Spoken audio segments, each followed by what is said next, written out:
It's Meltdown Tuesday, and we're talking Canada, we're talking the Eagles and Sam Bradford, and the National League.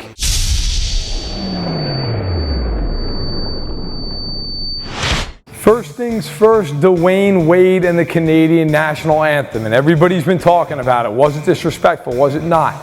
Of course it was disrespectful. He's shooting a basketball during pregame warm-ups while a young girl is singing the Canadian national anthem. Yes, the game was in Miami, but you're playing the Toronto Raptors. Show some respect.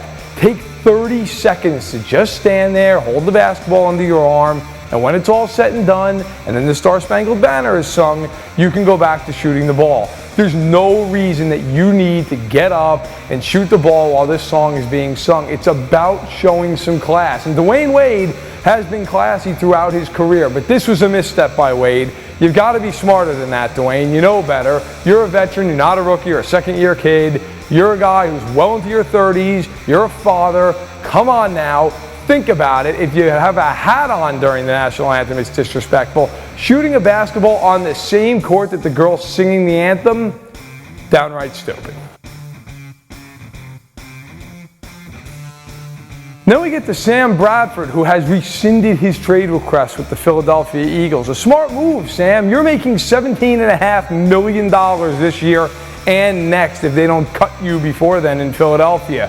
Why would you want to get traded? What, because they brought in Carson Wentz? Did you really think that you're the long-term future there? You stink. You've torn your ACL twice. Even when you're healthy, you're inaccurate and you have a noodle arm. And now all of a sudden, you're shocked that Carson Wentz was brought in? You knew damn well when you signed that contract that you were going to be on a very short leash. If you weren't, they would have given you more than a 2-year contract. So what are you doing? Why do you want to trade? And better yet, this whole idea of him rescinding this trade is a joke. The reason he's rescinding it is because nobody wants to take him. Nobody's going to pay that kind of money for a decent quarterback. Brian Hoyer just signed for 1 year and $1 million, and he just took the Houston Texans to a division championship. I didn't see Sam Bradford in the playoffs. In fact, I've never seen Sam Bradford in the playoffs.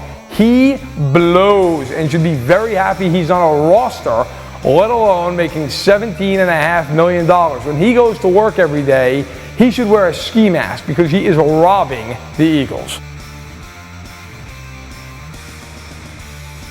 And finally, got to talk a little bit about the National League. Everybody's excited because the Chicago Cubs are great. The Washington Nationals are really good. The Los Angeles Dodgers look like a contender.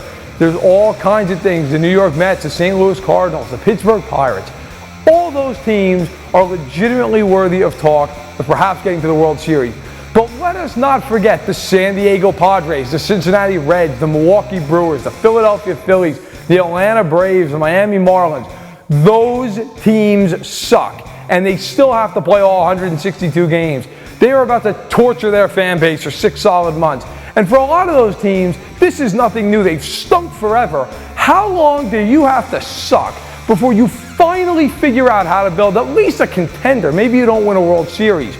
Maybe you don't even get to the NLCS, but my goodness, you can't get over 500? How many years do the Phillies have to stink with no stars in that team before they finally realize how to build a contender once again? How about the Brewers or the Reds, who haven't been a serious World Series contender since the 80s? Then you have a team like the Padres. I could hit cleanup for the Padres. That team is atrocious. They should sell off everybody they have. They should sell off all those pitchers.